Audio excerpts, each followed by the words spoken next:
whole work is to confuse you.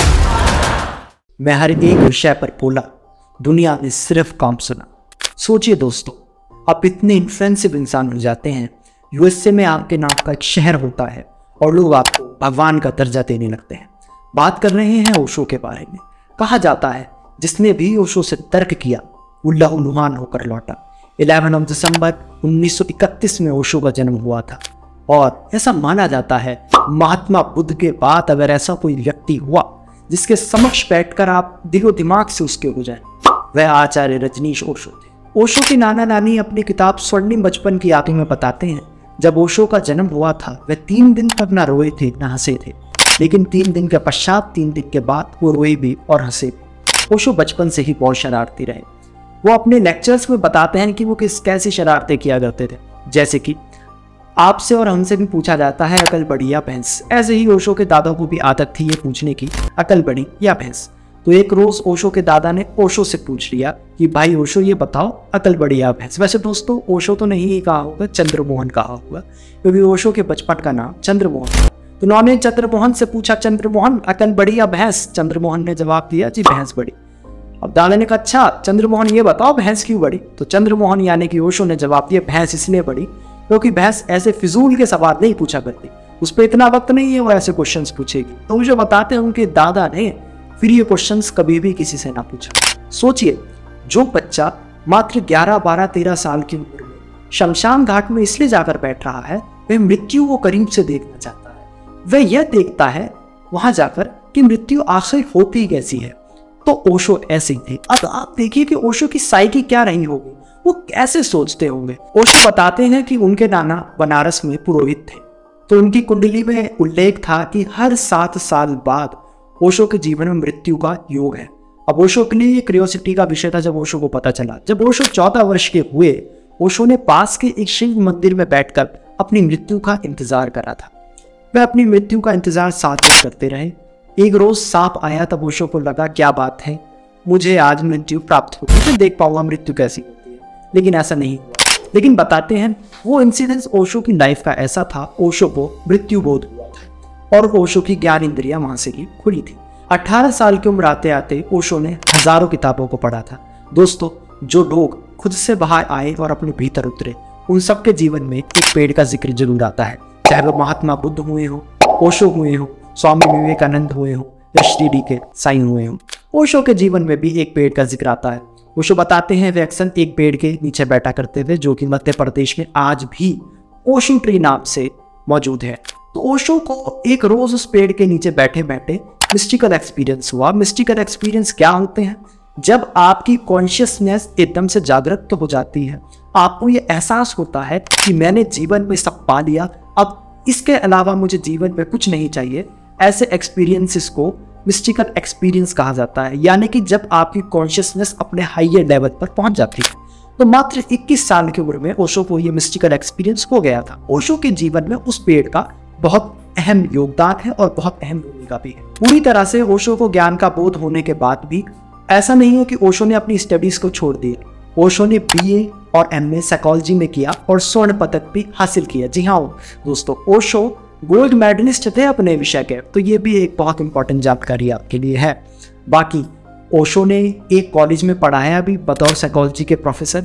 अब मैं आपको ये नहीं बताऊंगा किस सन में उन्होंने पढ़ाया, इसके लिए विकिपीडिया है। मैं जो जानकारी आपको बता रहा हूँ ये वो जानकारी है जो किताबों के बीच से आपके सामने लाकर रखी गई है, जो आपको विकिपीडिया या कहीं पर भी बहुत मुश्किल से मिलेगी। खैर आइए आगे बढ़ते हैं। तो ओशो ने नौकरी करी, लेकिन अपनी रेबेलियन एटीट्यूड की वजह से, अपने विद्रोही रवैये की वजह से वह कहीं भी टिक ना पाए। यानी कि ओशो तर्क करते। अब नॉर्मल इंसान को ये लगता है कि अगर कोई तर्क कर रहा है, हमसे बहस कर रहा है, तो एक रोज ओशो को ये समझ में आ गया कि मुझे पढ़ाना तो है, पर मुझे सिर्फ एक इंस्टीट्यूट या एक कॉलेज में नहीं पढ़ाना, मुझे पूरी दुनिया को पढ़ाना। तो ओशो का सफर शुरू हुआ। 6-7 साल ओशो ने हिंदुस्तान को खोजा। हिंदुस्तान भ्रमण में ओशो निकल गए। 1970 में ओशो मुंबई आए। कुछ वक्त ओशो मुंबई में रहे, लेकिन ओशो की तबीयत वहाँ बिल्कुल भी ठीक न रहती, क्योंकि मुंबई का क्लाइमेट आप जानते ही हैं कैसा ह्यूमिड है, तो वहाँ पर वो ज़्यादा समय ना रह पाए। 71 में वो पुणे चले गए। वहाँ पर उन्होंने अपना आश्रम सेटअप किया, सब अच्छा चल रहा था। लेकिन ओशो ने हमेशा धर्म के ठेकेदारों पर डंके की चोट पर वार किया। इसलिए ओशो की ना धर्म के ठेकेदारों से बनी, ना धर्मगुरुओं से बनी और ना मौजूदा सरकार से। बहुत सी परेशानियां ओशो को फेस करनी पड़ी।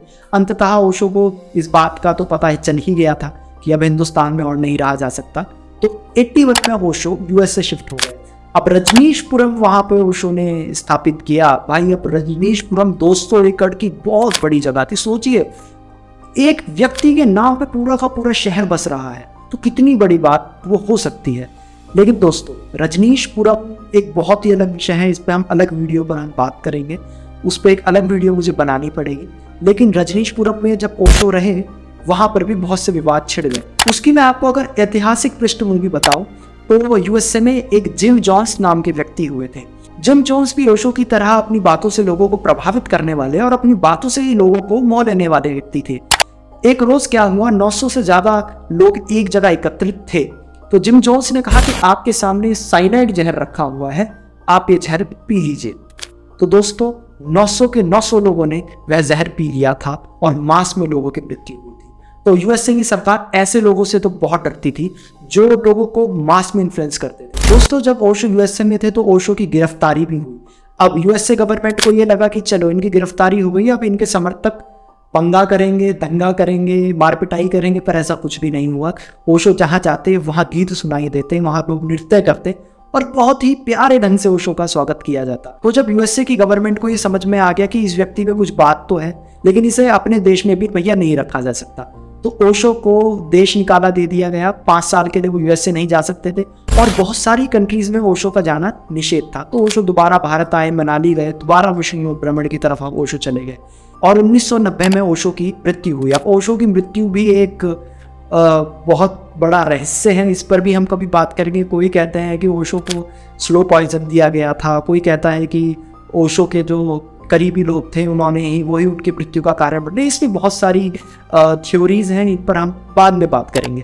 खैर अब हम बात करते हैं ओशो की टीचिंग्स के बारे में। एक वीडियो में ओशो को कवर करना बहुत मुश्किल है, लेकिन जो टीचिंग्स मुझे पर्सनली बहुत पसंद है वो मैं आपको बताता हूँ, जो मुझे बहुत इन्फ्लुएंस करती है। दोस्तों ओशो कहा करते थे कि दुख भी सुख की भांति ही अच्छा है, क्योंकि जब तक जीवन में दुख नहीं आएगा आपको ये नहीं पता चलेगा, इस बात का बोध नहीं होगा कि सुख कितना सुखद होता है। तो ओशो कहते थे कि दुख को भी एंजॉय करो, ये भी लाइफ का एक फेज है, इससे भागो मत। क्योंकि बता रहा है कुछ गलत है, उसको जितना जल्दी हो सके ठीक कर लिया जाए। दोस्तों ओशो की जो दूसरी टीचिंग जो मुझे सबसे ज्यादा इन्फ्लुएंस करती है वो है कि अगर आपको आस्तिक होना है तो आपको उससे पहले नास्तिक होना पड़ेगा। अब देखिए दोस्तों जितने भी धर्मगुरु हुए हैं वो आपको सिर्फ और सिर्फ आस्तिक बनाना चाहते हैं, लेकिन ओशो ये कहते हैं कि पहले आप नास्तिक हो जाओ, क्वेश्चंस करो, तुम अपनी खोज खुद से करो। कृष्ण ने अपनी खोज करी, बौद्ध ने अपनी खोज करी, महावीर ने अपनी खोज करी, तो तुम भी अपनी खोज पर निकलो। तुम नास्तिक हो जाओ, क्योंकि आस्तिक होने की पहली सीढ़ी ही नास्तिक हो जाना है। अब नास्तिक होने का मतलब है कि तुम खुद से इस दुनिया को ढूंढो, खुद अपने अंदर जाओ और खुद अपने अंदर से खजानों को निकाल कर लाओ। और सबसे ज्यादा विवादित और चर्चित जो आजकल के लड़के लड़कियां अपनी स्टेटस पर लगाते हैं, ओशो ने काम पर बहुत सारी बातें करी हैं, वासना पर बहुत सारी बातें करी हैं।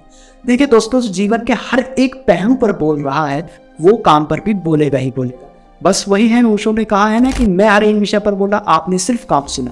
तो ओशो ने कहा था कि सुपर कॉन्शियसनेस यानी कि अपनी चेतना को काम के वासना के माध्यम से भी जगाया जा सकता है, जो कि धार्मिक गुरुओं को बिल्कुल अच्छा नहीं लगा था। ओशो को बहुत क्रिटिसाइज भी किया, लेकिन मैं आपको रिकमेंड करता हूँ from sex to super consciousness, संभोग से समाधि की, और एक बहुत अच्छी किताब है। अगर आप पढ़ें तो इसको लेके आपके कॉन्सेप्ट्स क्लियर होंगे।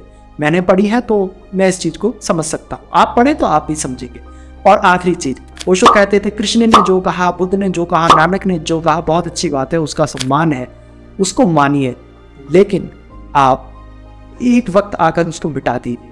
आप ये देखिए कि आप क्या ढूंढ सकते हैं, यानी कि आपको अगर खोजना है तो आपकी अपनी खोज खुद की है, आपकी अपनी यात्रा है। और दोस्तों मेरी भी अपनी यात्रा है यूट्यूब की, जिस यात्रा में आप यहाँ तक आ चुके हैं। अब यहाँ तक आ गए हैं तो इतना कर दीजिए, वीडियो को शेयर कर दीजिए, चैनल सब्सक्राइब कर दीजिए, लाइक कर दीजिए, ताकि भैया मुझे तो हौसला मिले, मैं ऐसी वीडियोस आपके लिए लाता रहूं, और ओशो होते उन्हें भी जरूरी हौसला मिलता। बाकी बहुत बहुत धन्यवाद।